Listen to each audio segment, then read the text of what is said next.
Last week on Red Dwarf, something terrible happened to Mr. Lister's arm. Watch this. After a quick recap, we open on Crichton helping Lister play guitar with one arm. I can't decide if this gag goes on too long. If not, it comes very close. Oh, bravo, sir. Naturally, Lister is depressed about having lost an arm, so the rest are trying to cheer him up. There are countless people who have lost an arm and gone on to lead a perfectly normal life. I love the one-handed air quotes. Naturally, they're doing a bang-up job with trying to think of famous people in history with a missing arm. Lord Nelson, he beat the French. Well, that's a good one. The Venus de Milo. Come on, Kachansky, you're supposed to be the smart one. That guy from The Fugitive, he had one arm. What was his name? The one-armed man. That's him. See, that's 3. He was a murderer. The painter dude, the Welsh guy. You know, the one with one arm. Van Gogh. Cat's definitely in character, though. The one-armed bandit. That's a machine, you gimp. I'm going to the loo. I don't actually need to go now, but since it takes me 45 minutes to unbutton me flies, I should probably make a start. A little later, Biscuit, sir? Please. of course he could just do that himself if he just set the teacup on a table. But that's the point. He's given up and isn't even trying. I love how Crichton keeps using baby words for biscuit. Another bic? Yes, please. I'm just dunking Bickies, Mom. Meanwhile, Lister won't even scratch his own nose. As always, Crichton is more than happy to be his mom.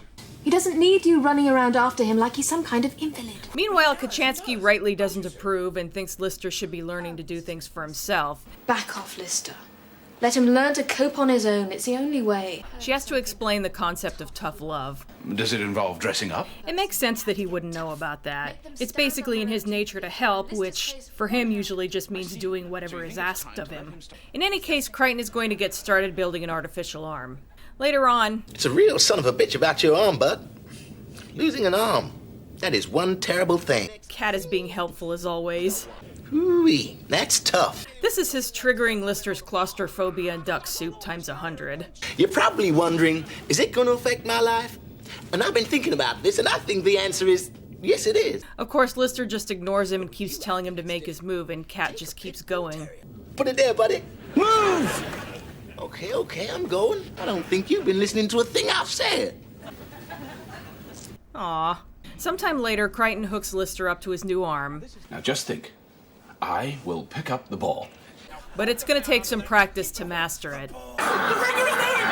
Yes! Oh, bravo, sir!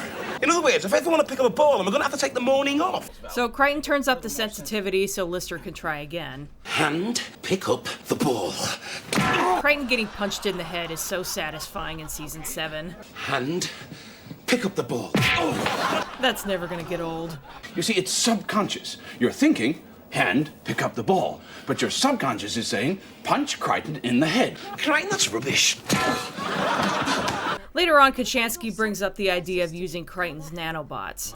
They break objects down into their component atoms and then recombine those atoms to repair damaged circuits. Nanotechnology. I think this is the first time they've been mentioned. Either way, there's a really cute bit here where Crichton explains how the nanobots break down particles to make a new thing out of it in a super simple way so Kat will understand. It's possible to make diamonds out of pencils? It's also possible to make computer chips out of sand. In any case, Kachansky thinks that the nanobots could rebuild Lister's arm from excess tissue, but apparently they disappeared at some point and Crichton doesn't know where they are or how to find them since they're microscopic. What was the last repair they made? When we were on the Esperanto, just before we met the Despair Squid. Wow, there's a throwback. No mention of nanobots in that episode, though. So they head back to the ship they originally encountered and back to reality. Obviously, that's going to take a while, so Crichton puts the rest of them into suspended animation booths. But it turns out that the computer has woken them up early because it found something. According to all our scanners, that planetoid out there is Red Dwarf. Yeah, it must be on the blink.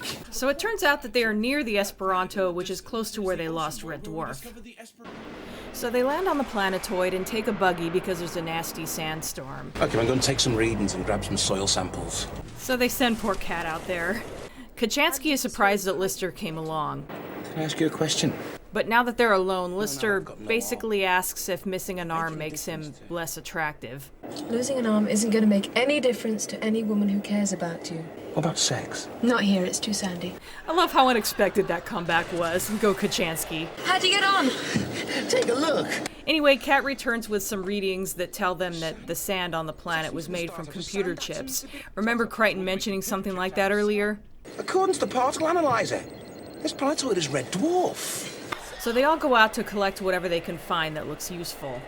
It doesn't look like anything at first, but Lister manages to dig out a familiar-looking watch. All right, dudes.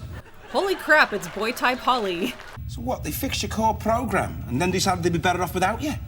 Yeah, it was shortly after they'd met me. From one machine to another, welcome back online, Holly. What's happened to him? Holly doesn't recognize Crichton. I can't decide if that's a gag about how Holly was being played by Hattie Hayridge during Robert Llewellyn's run on the show, or if it's just Holly being computer senile as usual. Could be both. I'm Crichton. Crichton? I'm sorry, mate. It was the way the light was shining on your... what's the right word? Face, I suppose. Holly shenanigans aside, after nearly 2 whole seasons, they finally found Red Dwarf. But what was it we spent months chasing? What was producing that vapor trail? Red Dwarf. We were chasing the nano Red Dwarf. That's why the readings were so minute and hard to pinpoint. Interesting twist, but what about the nanobots?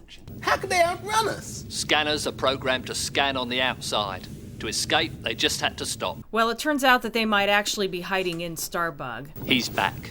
Kicking bottom or what? So Crichton scans the inside of the ship, and it turns out that they're in Lister's dirty laundry. The ship is now so small that to the nanos, a hole in one of your athletic supports is at least the size of a galaxy. Dave Lister, the man with the galaxy-sized jockstrap. It takes a few tries, but Crichton gets him. Still the same. They've changed.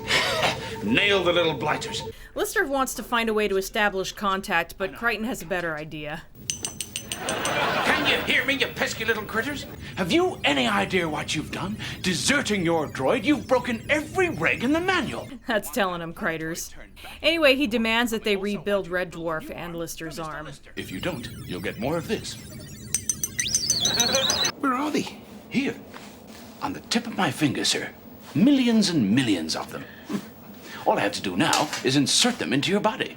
I've seen this image used intentionally out of context all over the internet. Honestly, if you want to show Crichton flipping the bird, I think this is a better choice, since he's actually, doing it there. What with? Hypodermic, sir. Thank God for that. Anyway, some time has passed and they're about to find out if Lister has a new arm or not. Turns out he's got more than that. It's been a 100% success, sir. In fact, it's been a 500% success. They probably didn't mean any harm. I think they were trying to make up for before. We'll get them to have another go, okay? There's a sight.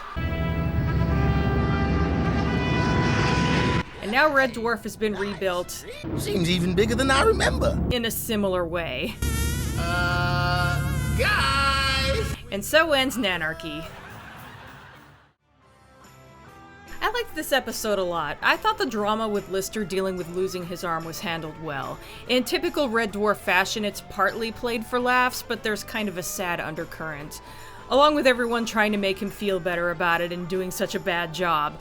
Again, played for laughs, but their hearts are in the right place. Then there's the slapstick with Lister's prosthetic arm. If I was to nitpick, I might point out that a couple of the gags maybe went on a little long, but overall I liked the episode. It's kind of interesting that future Lister from Future Echoes had a mechanical arm. Like I said when I covered that episode, apparently they always intended for Lister to lose an arm at one point, but apparently it was a different timeline since he ended up getting his real arm rebuilt in this episode. I'm sure there's some argument to be made about how that doesn't make sense, but whatever. So now we're wrapping up Season 7. Once again, it's ending on a cliffhanger. Like I've said, Season 7 was a mixed bag, but in general, I'd say I liked it more than I disliked it. They tried some new things with it, some of that stuff worked and some didn't.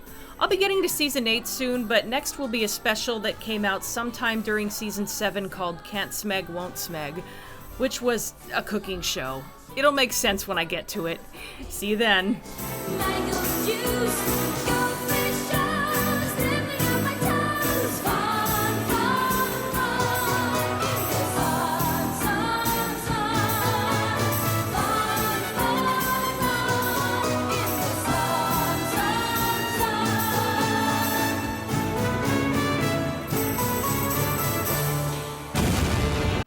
Wipe alert. Don't even tell me what that means, because I have a feeling I know, and if I'm right, it's the grossest thing I have ever heard. I help him get rid of the crumbs around his mouth. That's what I thought. And it's absolutely gross.